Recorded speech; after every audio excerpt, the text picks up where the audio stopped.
凯特，我记得你之前讲过新陈代谢跟复胖那2集，有提到代谢适应，就是人体为了维持生命的持续运作，会调低我们的新陈代谢，去适应我们减肥的低热量摄取。我们回到168，我又戒红豆面包，1个月以后，我的体重居然只把过年多出的那1-2公斤瘦回去以外，这2个礼拜就再也纹风不动了。凯特，我看我这次是真的遇到减肥停滞期了。减肥遇到停滞期是很正常的事啊，刚好可以停下来检讨一下我们的减肥方式是不是有问题。一般来讲，我们在减轻体重 10% 以后， 80% 的人都会遇到减肥停滞期。之前我们说的代谢适应是减肥停滞的一个原因。人体为了正常运转，生命的存续，会以降低合成代谢，例如合成激素、组建肌肉这些，去适应你低能量摄取的分解代谢，例如分解脂肪、消耗糖类，以提供合成代谢能量这些。这我们在讲复胖跟新陈代谢那2集有详细解释过了。而还有另外一个可能性，就是我们的身体会有内在的调节系统，去维持我们体内的内在恒定，也就是减肥停滞期的定点理论。那就像血压、体温、心跳，我们的身体都会根据每个人的遗传体质控制在一个恒定的数值，而体重也会自然而然的维持在一个固定的区间。这就好像一个人不用特别减肥或增胖，体重就会维持在一定的数字，例如90公斤左右还是80公斤左右。在减肥初期，身体只会反映我们减去的热量，因为热量赤字，使我们的体重降低。但是减到一定的程度，比如体重的 10%， 我们的身体就会利用降低新陈代谢跟调节能量激素，如瘦素或饥饿素这些，来增强我们的饥饿强度，去抑制我们的体重下降。所以这时候我们如果能量消耗或摄取的方式及分量都没有改变，我们的体重就会停滞在某一个区段，无法因为旧有的热量赤字而持续下降哦。所以就像我现在这样咯，始终固定在74公斤左右，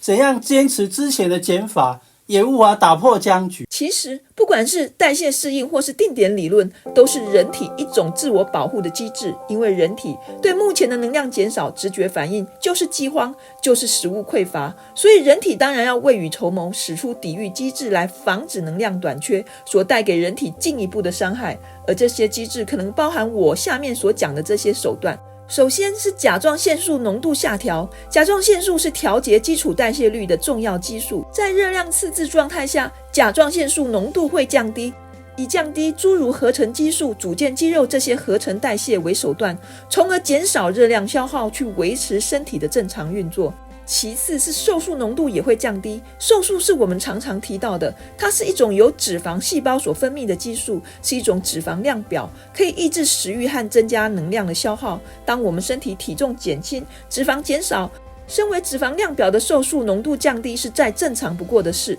一般减少 10% 的体重，根据研究，瘦素大约会降低 53% 左右。所以从瘦素的机制看起来，人体在维持体重恒定的意图是相当明显的。所以当你瘦下来的时候，食欲自然会升高，以确保人体的备存能量不予匮乏。因此在减肥热量赤字的情况下，身体中的瘦素浓度会逐渐降低。瘦素浓度降低以后，自然就会刺激食欲中枢，引发食欲，因而增加能量补给。这我们在食欲那集讲过。另外，减肥到达停滞期，也是因为人体因为能量短缺带来的压力，导致压力荷尔蒙皮质醇升高。而我们皮质醇升高，我们在睡眠与减肥那集提到过，不但会减少肌肉的合成，增加脂肪在腹部的累积，还会提高人体对高脂肪跟糖类食物的渴求哦。那我们要怎么跟身体对抗呢？我连持续减下去的意志力都快没了，好想放弃哦。反正也没差这几公斤，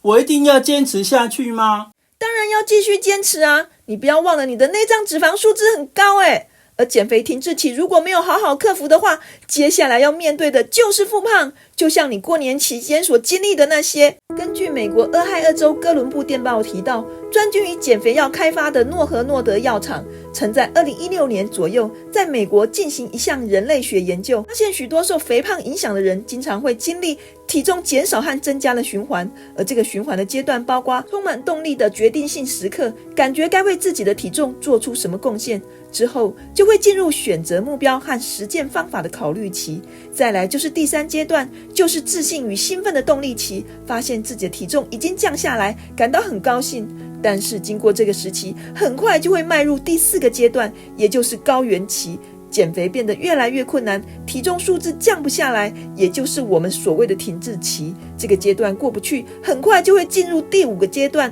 崩溃期。这时候你会厌倦减肥这件事，感觉无法持续，到最后的阶段，也就是疲劳期。你会觉得疲劳跟悲伤，想放弃一切，不想再为体重做努力了。是啊，我现在就想放弃一切，想冲去便利店买几个黄豆面包，想去吃一顿吃到饱，不要一天到晚都觉得人生乏味，空虚得很。相信我，你暴饮暴食一阵子，当体重直线飙升，你一切都还要重来一次的时候，你就会后悔你今天的放弃。其实到了停滞期，真的是特别艰难，不止体重停滞，打击大家的信心，人体还会使出其他的杀手锏，让减肥更加困难。像不止抑制食欲的瘦素减少，连增加食欲的饥饿素都会增加很多，这就让人既沮丧又饥饿，所以容易就让人在减肥路上崩溃，继而因为疲倦而放弃。所以减肥本来就是一种耐力考验，你不要以为自己孤军奋战，大部分的人都会落入这种减肥的循环，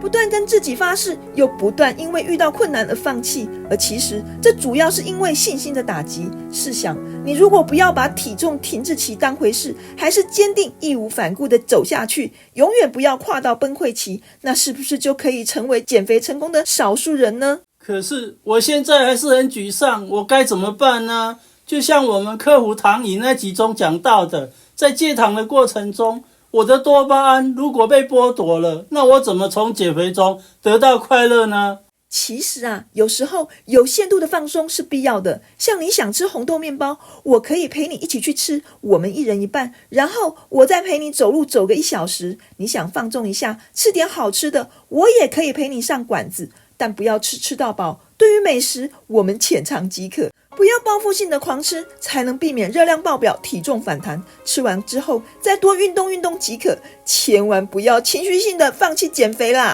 而且减肥停滞期并不会永无止境的持续下去，短的话几个礼拜，长的话几个月，只要你有耐心，不要因为短暂的体重停滞就放弃减肥，体重还是持续会下降的。而期间也可以运用一些小技巧，让停滞期更快过去。像你喜欢吃淀粉类食物，很多医师或营养师会提倡欺骗餐，也就是每个礼拜吃1-2次的欺骗餐，让身体不会觉得你克扣它的即时热量来源，而降低新陈代谢。而吃欺骗餐的那一天，也可以提高运动量，消耗所吃的热量。像我们家蛋白质吃的比较多，碳水吃的比较少，你就可以选定1个礼拜2天，我把碳水的比例提高，油脂的分量降低，让你多吃点你爱吃的白饭，而那天你就可以去做你最爱的无氧运动，去练习场做高尔夫球挥杆，带动身体的整个新陈代谢。你不早说，你可以陪我，我还以为我只能偷偷吃我想吃的呢。我以前说过啊，是你觉得我陪你吃会有分量的限制。另外，你也好久没有游泳了，趁现在天气越来越热，或许你也可以改变运动方式，也是一个打破减肥停滞期的办法哦。同时，你也可以增加运动量，让自己锻炼出更多的肌肉，更多的肌肉就会有更多的粒线体，进而提高新陈代谢。还有，我们现在实施168，也可以1个礼拜休息2天或做3休1。只要热量好好把关，不要吃的比原本多，拉长餐与餐的距离，也是打破惯性，让人体加速新陈代谢的方法之一哦。此外，我们在懒人减肥法那集说过，多喝水可以减肥。你最近又懒得喝水了，既然停滞，就不要忘了喝8杯水吧。最重要的是，不要期待太高啦，以为减重都可以像一开始那样，体重1公斤1公斤的掉。其实，只要每个礼拜少个0.2到0.3公斤，都算是一种比较平稳的销售方式。如果你期望太高，以为自己没瘦多少，就情绪不好，那反而还不如不要天天称体重呢。那我就在这高原期安步当居，顺便欣赏一下大家的崩溃吧。